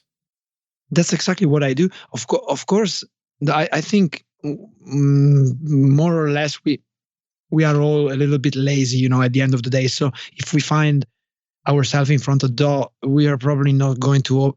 Okay, I shouldn't be talking for someone else. I'm definitely like that. So I'm lazy. I'm lazy. Okay. Thank you for saying that. Anyway, my point being that when you are in the creative mode, you should be allowed, as you said, to be in the creative mode. But the problem is that you should also have some sort of a secret hidden producer behind of you, because you're going to mess up, you're going to do. Yeah. When I'm a creative person, I do stuff in a creative way, which is, throwing stuff into the arrangement, and just go crazy. And sometimes maybe I clip the tracks or, whatever. I'm not that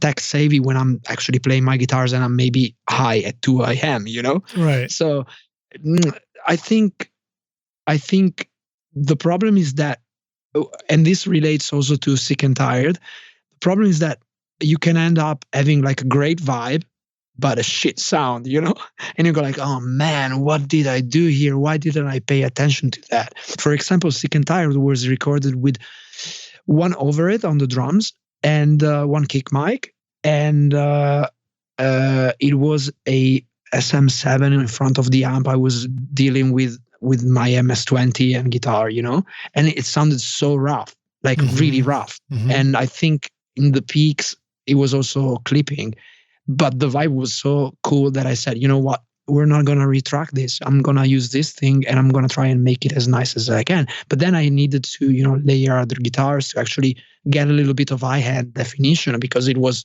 too much. It was, like a badger biting you.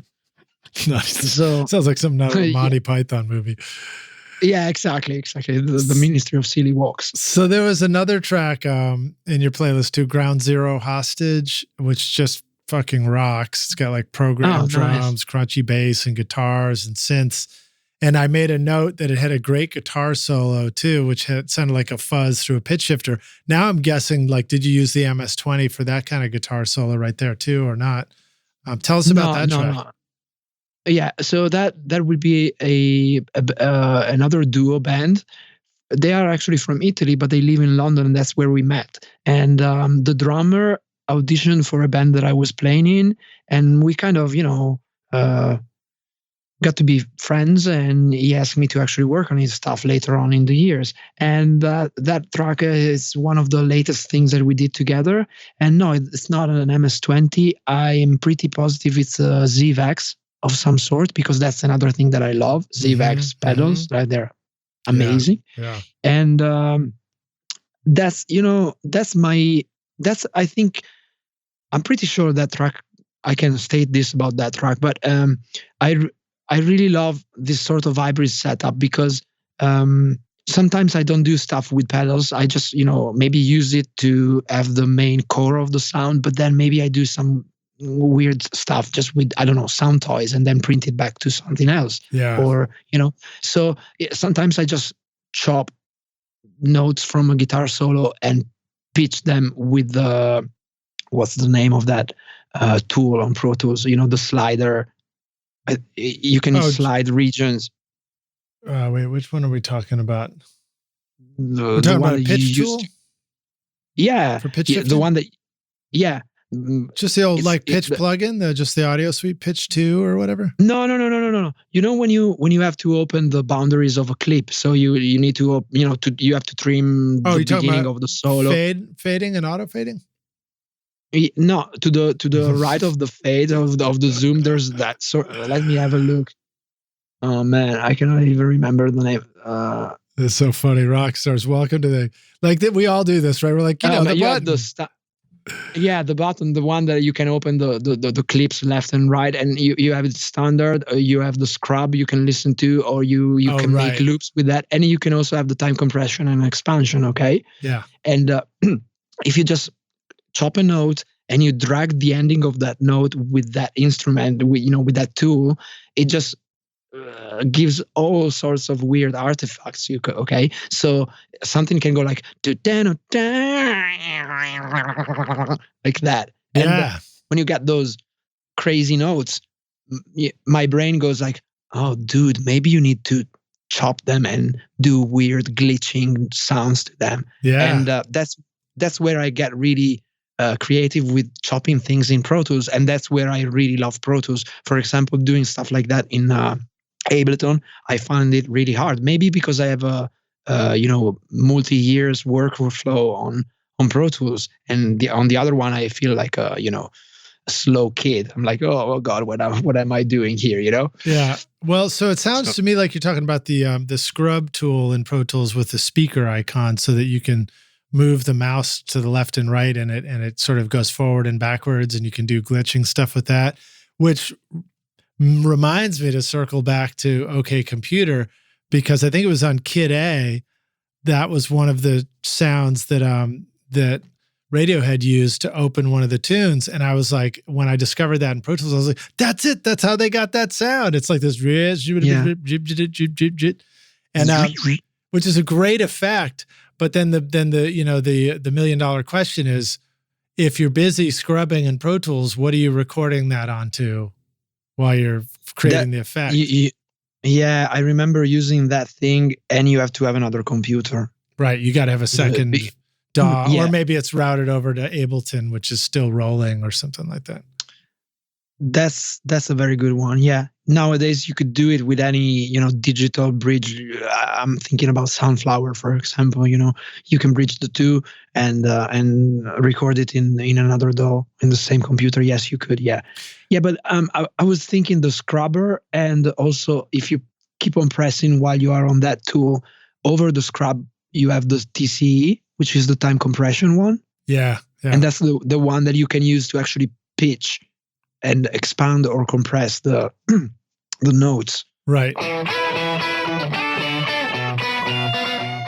Do you feel like the time you've spent watching YouTube videos, trying out mix tricks, and tweaking version after version of your mixes has not gotten you anywhere? Have you been looking for a simple or straightforward step-by-step process for creating a pro mix that won't take years to learn? What if you could learn that process from a Grammy-winning mix engineer who understood all your mixing struggles and could coach you through them? If you struggle with any of these questions, then the Ultimate Mixing Masterclass is for you. Now you can discover a proven step-by-step mix system from Grammy-winning mixer Craig Alvin for consistently creating a pro-quality mix from your home studio that will sound amazing everywhere. Here's a quote from one of the students. "Absolutely the most informative and helpful block of information mentoring on the mix process I've ever been a part of. This was like sitting behind a mix engineer for years, watching and picking up tips along the way, condensed into a 6 to 7 hour session." Look, when you're ready to take your mixes to Grammy-winning quality, then go to ultimatemixingmasterclass.com and go check out Craig's ultimate snare mixing trick now for free.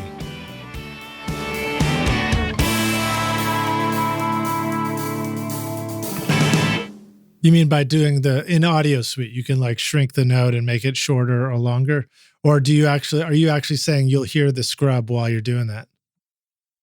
No, you won't hear it while you do that, but it's much faster than doing it on automation because it's visual. You grab the note and you extend it to whatever place you want it to be extended to. Yeah, you can get some great squarbly. There's a word for you. Squarbly effects. Very cool. Well, so now, speaking of cool effects, another project, Hurry Girl MEI or May. I don't know how you pronounce that, but it makes great use of distortion on some of the vocals. And I wondered if you wanted to talk about some of your fun tricks for creating just vocal and other distortions to add into production or into a mix. Yeah, 100%. Well, May is her nickname. She's another artist from London I worked with, and Henry Council back then, now Joy Anonymous, was producing her. He changed his art name, and he's also a very, very talented producer from London. And back then they were making a series of EPs, and I got some of them to mix. Saturation on the voice. There's a lot of stuff that I like doing well.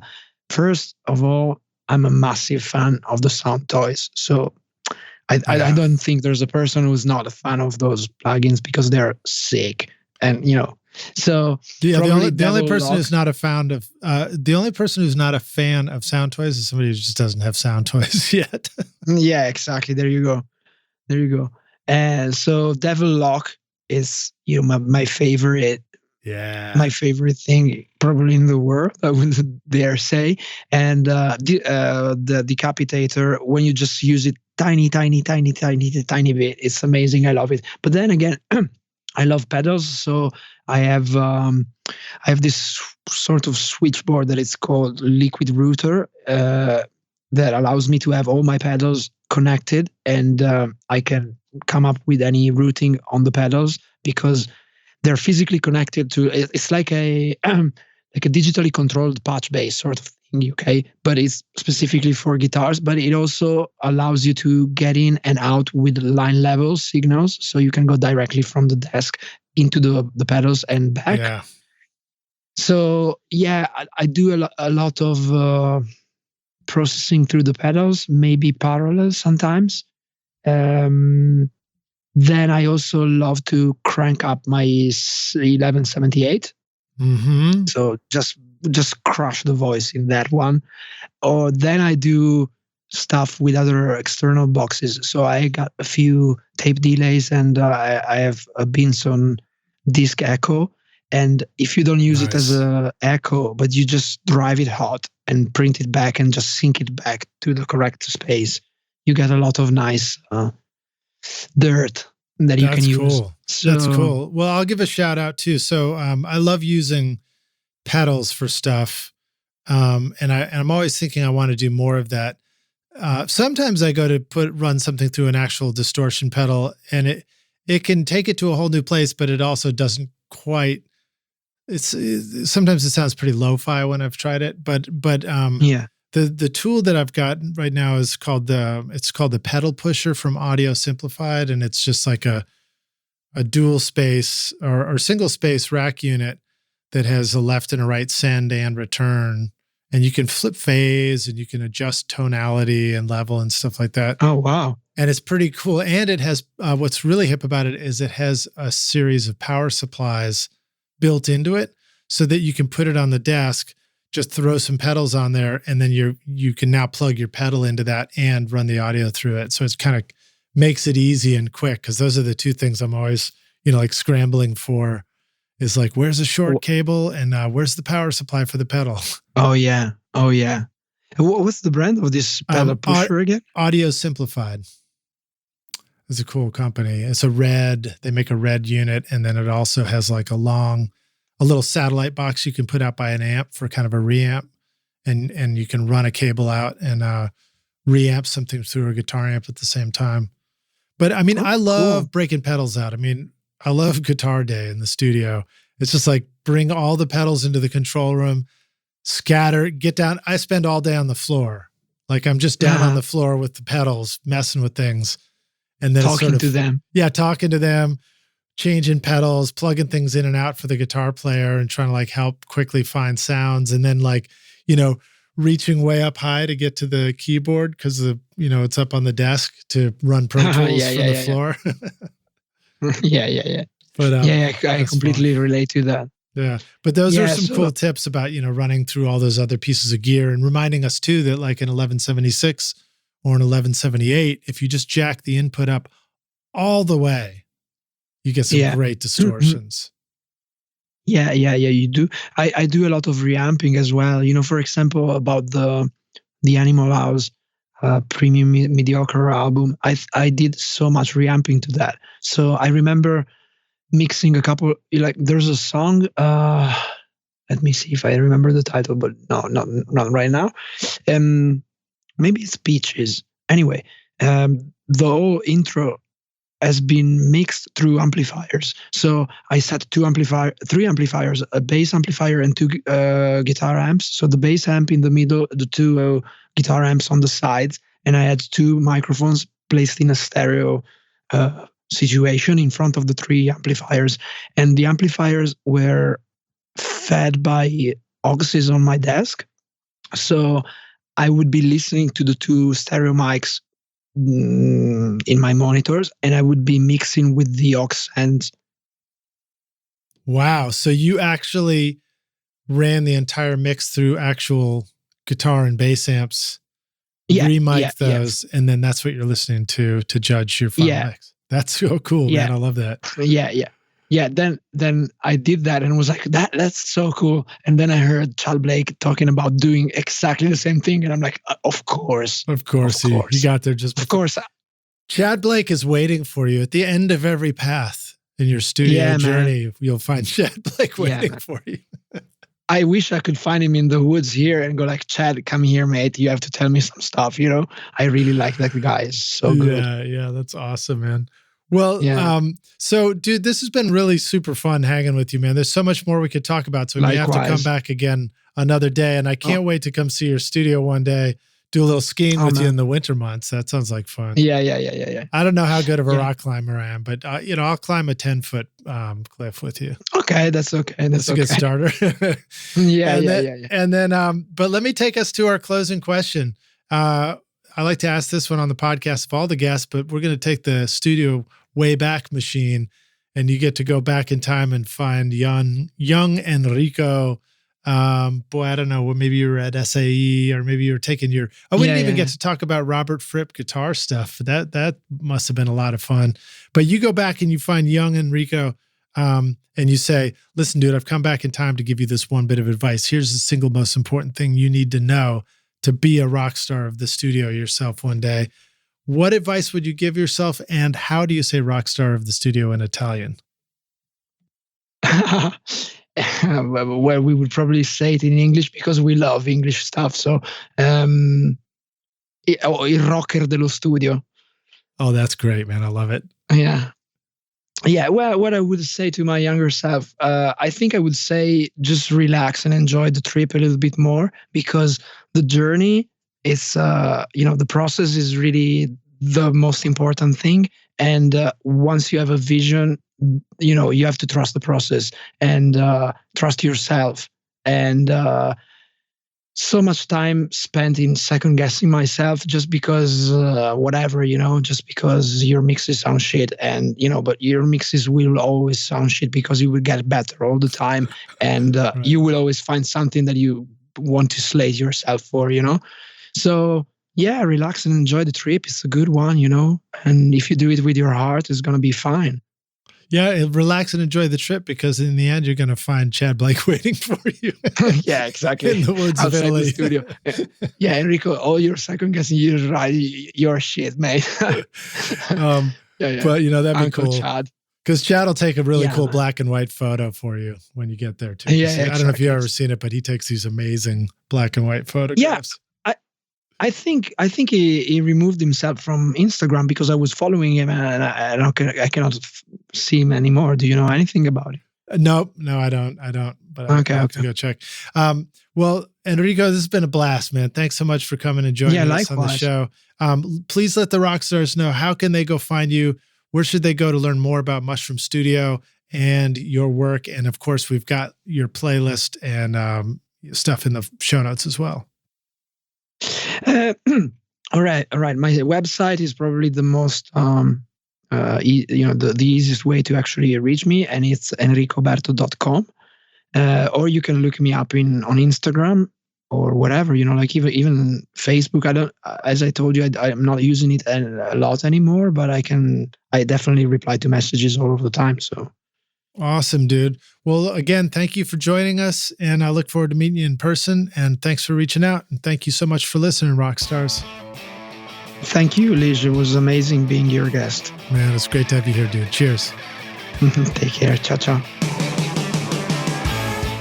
Thanks so much for listening to Recording Studio Rockstars. If you enjoyed the show and want to help make it better, then please share this episode with your friends on social media and leave a rating and review on iTunes to help the podcast reach more rock stars like yourself. You can click directly over to iTunes or go to rsrockstars.com/review for an easy explanation. And remember to hit the subscribe button to keep up with weekly episodes. And if you're ready to make your best record ever now, then head over to Recording Studio Rockstars Academy, where you can start with my free course at mixmasterbundle.com. And if you want more free content from Recording Studio Rockstars, all you have to do is go to rsrockstars.com/email. Again, that's rsrockstars.com/email to enter your name and email, and I'll keep you in the loop with articles, videos, podcast updates, and even free gear giveaways for your studio. Just look for the link in the show notes below. Thanks so much for listening, and thanks for being a rock star. I'm Lid Shaw, and this is Recording Studio Rockstars. Now, go make great music.